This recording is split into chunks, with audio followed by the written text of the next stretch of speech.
Good evening, ladies and gentlemen. Welcome to another edition of Everything Football. I'm your host, Jonathan Big Tex Johnson, and I'm going to be discussing something like I said in earlier broadcast. This whole thing with the Hall of Fame voting in the NFL. This is an issue that's not going away. It's a Pandora box. Uh, it's open, and there's a lot of things that's getting ready to start happening with this. Because they completely made a mistake when not the first year of T.O. not being in the Hall of Fame.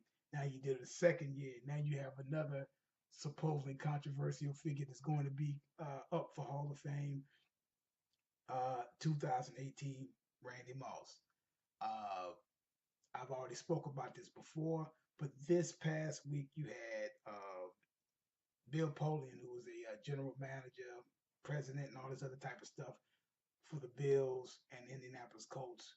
Guy knows his football. He's well respected. He's a champion as far as that goes, and he's also in the Hall of Fame as a contributor. Uh, Guy knows his stuff. No complaints there. He's well respected. I've seen him speak on ESPN. He's job on ESPN, the stuff that he does there and everything. So we all know about that. So it's not even about taking that from him. But he made a statement about he didn't think Randy Moss, he wouldn't put Randy Moss or T.O. in the Hall of Fame. And it's really sad because it seems like this is like now you got these old angry men type voices that's coming up now saying these things. Their numbers automatically scream Hall of Fame. So there should be no reason why Ball shouldn't get in first ballot, and why T.O. shouldn't have got in first ballot or second ballot. Now you got Bill Polian coming out and saying, he wouldn't put either one of them in because he said, well, when these guys was, let's say if they was free agents or the way he was looking at it when he was with the Colts or if he was with the Bills, they wouldn't fit their criteria. Fine, they wouldn't fit your criteria, but we're talking about, are they Hall of Fame players? And you have to answer emphatically, yes, they are. So for you not to put them in the Hall of Fame and not have them in the Hall of Fame, it'd be ridiculous for you to even make that statement. You know what I'm saying? And I'm like, one of the main things that I try to when in doing these particular pieces, because I can't believe I'm still doing these pieces on the Hall of Fame. What's funny, I haven't heard anybody talk about Jason Taylor, LaDainian Tomlinson, Kenny Easley, even Jerry Jones. Well, Jerry Jones is always going to be in the news for talking about the whole Cowboy down this whole Romo situation and stuff like that. And you know, and all these new Hall of Fame members, and T.O.'s getting the most play. He's getting basically the most play behind this because they refuse to put him in the Hall of Fame. Now they've done it 2 years in a row, so to speak. And then the next year, 2018, Randy Moss is going to be up. And I think a year or two later after that, if I'm not mistaken, I could be wrong, or right at that time, oh yeah, Ray Lewis is going to be up. So what are you going to do about that? Because we all know the checkered past with Ray and the stuff that happened with Ray Lewis. You know the little incidents that's happened with Randy Moss and all this other kind of stuff. We already know that. But see, with the whole thing about with Bill Polian and what he's done and whatnot, I don't understand his logic when it comes to him talking about these players. And it's like I said, old fogey moment where these old bitter guys said, well, in my day, this wouldn't have happened, and shaking the finger and stuff like that. T.O. was the type of player, he voiced his opinion. So did guys like Randy Moss. I think T.O. might have did it more. He got into his, I mean, when you have issues like that, this is a job. And you're gonna have blowups at your job when certain things are not up to snuff with the way a person's and their performance and what they think they should be getting out of something. And in football, it's all about performance. If you don't perform, you don't get on the field. If you don't get on the field, you can't show what you're really about. Thus, you can't put up numbers. Thus, you can't have a long, glorious career, right? Profitable career as well, because that's where you make your money. You know what I'm saying? So you have to be able to do that. So what happens in a lot of these cases is where these guys, you got Bill Polian coming out saying neither one of the guys. I'm like, that's preposterous to even say that. And basically talking about these guys' character. Well, let's talk about this real fast. You have Paul Horney got inducted in the Pro Football Hall of Fame back in '62 or '63, if I'm not mistaken. Paul Horney, him and Alex Karras was actually banned from football for gambling. Now, explain to me why Paul Horney is even in the Pro Football Hall of Fame. Because that's the major integrity aspect of it. He's doing that while he's playing. And was he betting against the Packers, betting for the Packers? What was he doing? I mean, Packers was really, was the best team of the '60s, so he was on those teams and everything like that. And that's another thing. And that's another segment that I may do about why is Paul Horney even in the Hall of Fame. Aside from the fact of being on some of the great Packer teams, obviously contributing, being a good player, but Hall of Fame numbers and stuff like that, don't really see it. Even for that era, I don't see it. Jim Taylor was the man, point blank, and that was the fullback. But that's another subject. I'm talking about the integrity aspect of it. You had, like I spoken before about first ballot Hall of Fames having issues and stuff like that. That got in the first ballot Hall of Fame, but got in on the first when they first tried. But they had issues with coaches or whatever, all this other kind of stuff. They had that going on. So it's like, what is the problem? What is the problem? He's responsible for getting Bruce Smith. Bruce Smith had a weight problem, as well as Bruce Smith got suspended 4 games for positive drug tests. People forget about that because it was so long ago.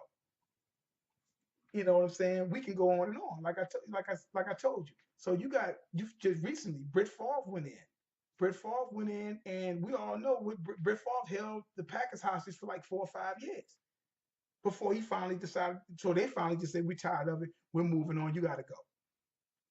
He held them hostage because he could, because Green Bay loved him. He felt he could do anything he wanted to do. He had a diva moment. Everybody got a chance to see how Brett Favre really wasn't, and so far that he wasn't that good old slapping on the knee country boy from Mississippi and all that old kind of stuff that everybody tries to get, have going on. But it's just like, nah, he became diva. You want to say he became Hollywood, call it what you want, but that's what eventually ended up happening. And then he leaves and he goes to the Jets and has the issue with showing taking a picture of his private parts and texting it to some little female reporter or whatever that was doing, some beat writer or some really reporter for the New York Jets. And of course, with his prescription pain addiction that he was addicted to pain pills and stuff. But that's. But let me see, was T.O. anything? No, that stuff never happened to T.O. Favre has numbers. Okay, well, T.O. has numbers as far as what he has some of the best numbers a wide receiver has, second to Jerry Rice. So what are we talking about? You follow what I'm saying? So why are we still tic-tacking and playing these games like this when it shouldn't be going on like this way? But let's hurry up and just jump to this. If we're going to talk about that, then let's talk about Marvin Harrison. Everybody knows about the incident with Marvin Harrison. A man got shot with his gun that he didn't know that they found it on him, and he didn't know. Well, I don't even know how it happened. And it was a strange case, but he was like implicated in that. Nothing really happened, but this was during the time after he asked for his release from the Colts. He set out the 2009 season and basically retired, I guess, in '09, I guess, or what have you. But this happened like basically he's still in the NFL at the time when it's happening. So what do you do then? You follow what I'm saying? Bill Polian doesn't say anything about that. I wonder why not, because what Bill Polian used to was a general manager or operations of football and all that kind of stuff for the Indianapolis Colts, and he was obviously on that team that won a Super Bowl. Same thing with Bruce Smith. He was responsible for Bruce Smith, so of course, and plus he's in the Hall of Fame. I'm like, is it some home cooking or some favoritism? Well, I don't know how you looking at this. But of course, Bill Polian does this. Then another little tidbit, of course, we talking about Keg with Bill Polian. According to a few different things, what Bill Polian had done once before, he had got into it with a cameraman for he got into it with a cameraman. He shoved a cameraman who had his speakers too loud to a practice. I'm like, no, so he actually, this is back in '06 that He reportedly shoved the New York Jets employee by pinning them against the wall for placing speakers too close to the field during warm-ups. League required Poland to issue a written apology to Jets employee. Now, this is again, we're talking about this is a general manager putting his hands on somebody. Now, 9 times out of 10, they're probably way younger than what he is, but he does this. That's not questioned for him, but he goes in the Hall of Fame. Will the same thing happen with Irsay? Will Irsay ever be up for the Hall of Fame? And I know he's gotten busted for what drinking. I mean, I mean, come on. I'm like, so for Polian to say some of the things that he says, he really needs to stop. He's having one of them old fogey moments, is where I look on the old grumpy old men type moments and stuff like that. Those guys' numbers speak volumes of what they've done for the game, and they were the best receivers, the top 3 receivers.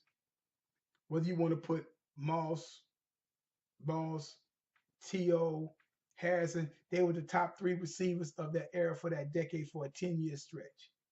And there's no getting around that. And they got the numbers to prove it.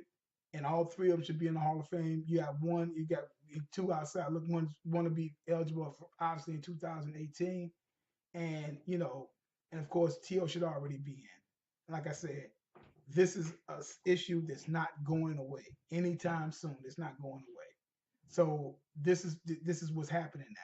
So these guys, this stuff's not going away. It's going to keep doing this until they do something about the voting in this particular issue. They can't sit up there. These guys are taking this stuff personal. Bill Polian has a personal thing. And like I said, the only reason why when you get down to Marvin Harrison didn't talk. He wasn't a talker. He didn't talk. You know what I'm saying? You didn't hear Marvin Harrison doing a lot of talking. That's not what he did. He didn't talk to the press. He didn't talk to the media. He didn't talk. They'll tell you he didn't talk. Marvin said very few things. But yet he's implicated in a guy getting shot and eventually end up dying. And his gun was responsible for it. Doesn't that say something about somebody's character and integrity? Last I checked, that's supposed to. T.O., none of that stuff. No 4-game suspension for marijuana or cocaine use. No PEDs, no HGH, no hitting and shoving a woman, no DUIs, DWIs, not addicted to pain, to pain medicines and all this other kind of stuff. Not addicted to any of that type of stuff. None of that. You just, that's it. So that shows you that it's personal. That guys like Bill Polian and a lot of other guys like him, and like I said, it was fine with Harrison because he didn't talk. So we good with that. He good. He did his job. He just shut his mouth and he didn't say anything. And that's how they want him. I say not everybody's like that. Barry Sanders would flip the ball and stuff, going to the end zone, hand the ball to the ref. Everybody applauded that and stuff like that. And it's like people, Emmitt Smith would take his helmet off and it's a showboat and all this other kind of stuff. It's a Florida thing, all this whole, all that type of stuff like that. But that made Emmitt a bad person because he showed emotion. I said they're 2 different people. So you're going to get it different. But yet you talk about Marvin Harrison, he was nice and quiet, but yet Marvin Harrison has been, was indicted or implicated in different things. Even in 2014, there's an incident where Harrison narrowly escaped a Philadelphia shooting. I mean, this is a year or so before he was going to be in the Hall of Fame. So, what we dealing with here. So, like I said, those are things we need to look at. We need to get off the old fogey stuff and just basically shut it up. Nobody has to say anything else about it. But but we're going to keep having this. Now, like I said, what happened when Ray Lewis come up? Now, what are you going to do? You're going to keep him out? You know you can't do that. It's the same thing. It's different if these guys are borderline. There's no borderline. These guys are certified Hall of Famers, and they got the numbers to prove it, and they were the best receivers for about a decade, man. So so why is Polian even making that mistake? And like I say, it's really hypocrisy because you sitting up there putting your hands on a cameraman or you put your hands on somebody to the point where the NFL you have to issue an apology. Why are you putting your hands on anybody? Who are you to put your hands on anybody? But if the guy would have punched you, then you would have found all kind of ways to get him fired and ran out of town, ran out of the business. You follow what I'm saying? So shoving a New York Jets employee. because the speakers was too close to the field during warm-ups. But if somebody put their hands on him, it'd be lawsuits and they'd run the guy. Like I said, man, the hypocrisy is ridiculous. Cut it out. Guys like Bill Polian, hey man, judge the game for judging the game.